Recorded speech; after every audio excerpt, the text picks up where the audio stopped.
बोलिए सच्चिदानंद भगवान की जय हो। उसने आशीर्वाद दिया कि माता तुम दूधो नहाओ पूतो फलो, दिन पर दिन बड़भागिनो हो। ये हमारा आशीर्वाद है। माता तुम अटल सौभाग्यवती हो, तुम्हारा सुहाग बना रहे, अमर रहे। तो माता जानकी जी द्रवित हुई। इस मृग के झंझट में पड़ करके जो कंदमूल फल लक्ष्मण जी ने लाए थे उनका भी किसी ने भोग नहीं लगाया था। ना तो राम जी ने चखे थे ना तो लक्ष्मण जी ने। तो वो कंदमूल फलों की डलिया लेकर के बड़ी श्रद्धा में बड़े आदर के साथ माता जानकी जी आई और हाथ फैला करके वो डलिया बढ़ाई। कहा है महात्मन ये भिक्षा स्वीकार करो, ग्रहण करो। तो भिक्षा लेने के लिए जब आगे बढ़ा फकीर, ठहर गया जब बीच में देखा एक लकीर। जब आगे को पैर बढ़ाया तो ठहर गया, विस्मय में पड़ा। उसको दिखाई पड़ा कि एक लकीर खींची है और लकीर जलने लगी, ज्वाला उससे लौ निकली, आग की लपट निकली। तो पैर बढ़ाया पीछे और इतने पर उस भिक्षुक के महात्मा के कान में आवाज आई, अगर तूने इस रेखा का उल्लंघन किया और आगे को पैर बढ़ाया तो यहां पर सीता हरण नहीं, तेरे प्राणों का हरण होने वाला। यह सोच समझ हट कर बोला। वो पीछे को बढ़ गया और कहा, यह सोच समझ हट कर बोला, रेखा के बाहर आ मैया, हम साधु ऐसी बंधी हुई ना लेते हैं भिक्षा मैया।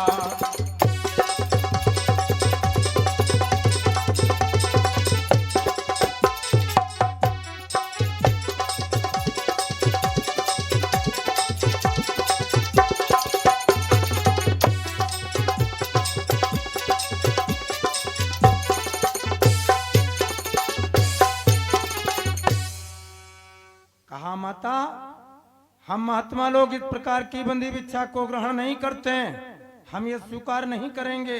ये आपका जो दान है, ये आपका जो द्रव्य है, ये बंधा हुआ है। आप रेखा किस पार आकर के दीजिए, वैसे हम नहीं लेने वाले। तो जानकी जी ने हाथ जोड़ करके कहा कि हे महात्मन, इस समय हम मजबूरी में हैं।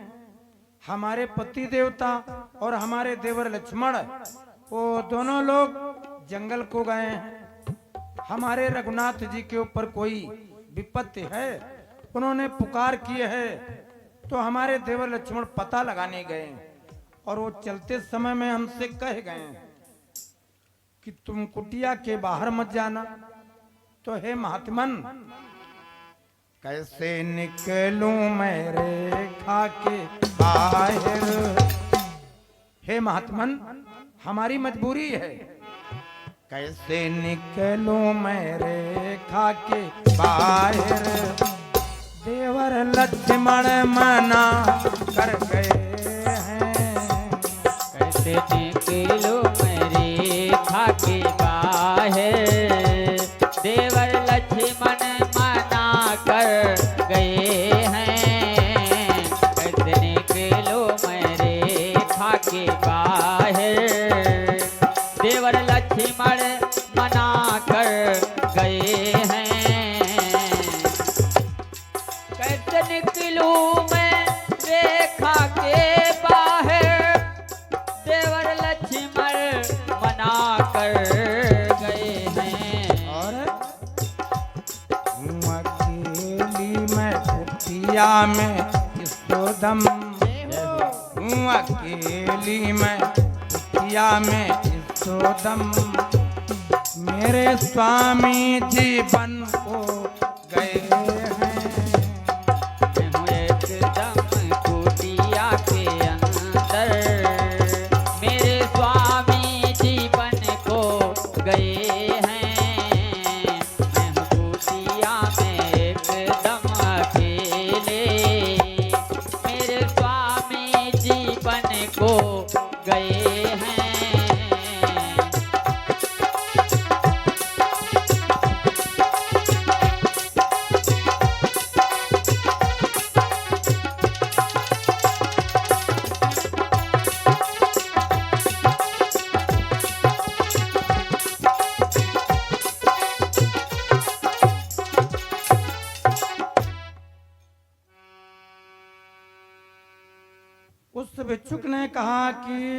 देवी अगर तुम्हें इस पार आकर के भिक्षा देने में असमर्थ हो तो रहने दो।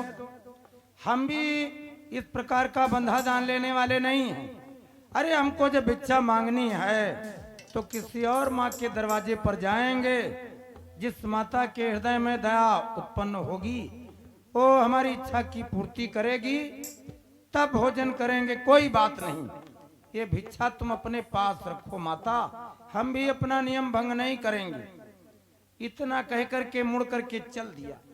अब जब वो चल दिया तो माता जानकी जी वो राजकुल की देवी हैं, राजकन्या हैं। देखो ये परिवार के संस्कार होते हैं। कुल की कुलीनता व्यक्ति के साथ में जुड़ी होती है। व्यक्ति के स्वभाव के द्वारा, उसके कार्यों के द्वारा ये बोध हो जाता है कि इसका कुल क्या है। खानदान का गुण, कुल का गुण और जाति का गुण भी होता है। बहुत लोग कहते हैं कि जाति पात में क्या होता है, बहुत बड़ा होता है, बहुत बड़ा गुण होता है, छिपा होता है, संस्कार छिपे होते हैं, भेद खुल जाता है, प्रकट हो जाता है।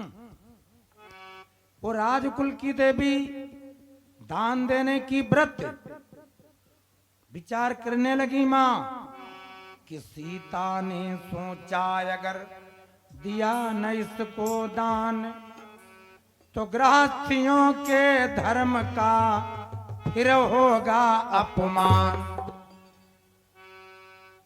अगर इस महात्मा को हमने भिक्षा न दी तो आने वाला कलिकाल है, तो कलिकाल के समय में वैसे लोग धर्म का त्याग कर देंगे और फिर लोग हमारी तुलना करेंगे, तो ये श्रेष्ठ नहीं है। विज्ञ जनों को वो आचरण करना चाहिए कि कोई बाधा न पड़े आगामी समय में। विचारवान लोगों का, विवेकी लोगों का ये कृत्य होता है। वो भविष्य की भी सोच लेते हैं कि आगे क्या होगा। तो माता जानकी जी ने अपने मन में विचार किया कि देवर किया न रहे न रहे, रखूंगी मान गृहस्थी का। अब मैं रेखा का ध्यान छोड़ो, करती हूँ कर्म गृहस्थी का।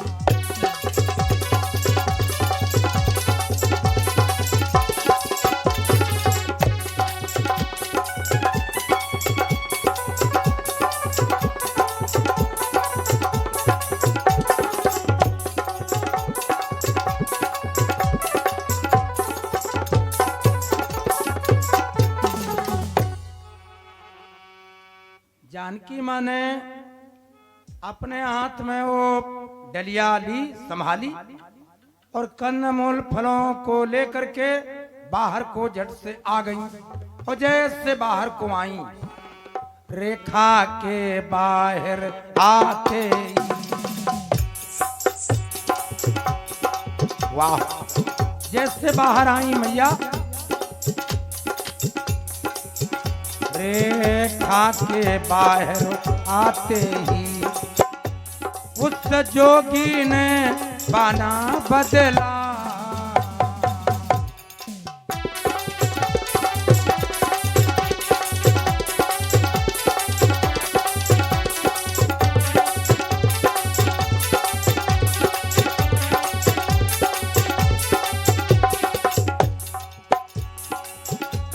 रेखा के बाहर आते ही उस जोगी ने बाना बदला। रावण रावण हो गया तुरंत, रावण रावण हो गया तुरंत। सब ठाठ फकीरा ना बदला।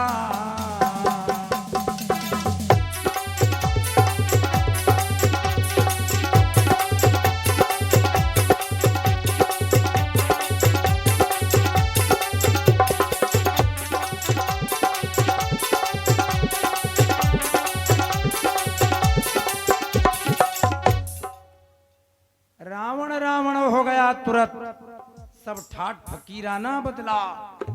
उसने अपना वो स्वरूप तजा और बड़े जोर से गरज करके कहने लगा, क्या सीते सावधान, अरे तूने मुझको निरा भिखमंगा भिक्षुक समझ लिया। मैं कोई याचक नहीं हूँ, मैं कोई भीख मांगने वाला भिक्षुक नहीं हूँ, मैं लंका का दशानन हूँ। अपने इस विमान पर बैठा करके तुमको अपने लंका नगर को ले चलूंगा। तो माता जानकी जी ने झिड़क करके कहा, अरे दुष्ट चोर, दानी के बटुए की समता भिखमंगे की झोली कभी नहीं कर सकती। हमारे सामने कंधे से झोली लटका करके आया और दोनों हाथों को फैला करके भिक्षा तूने मांगी है।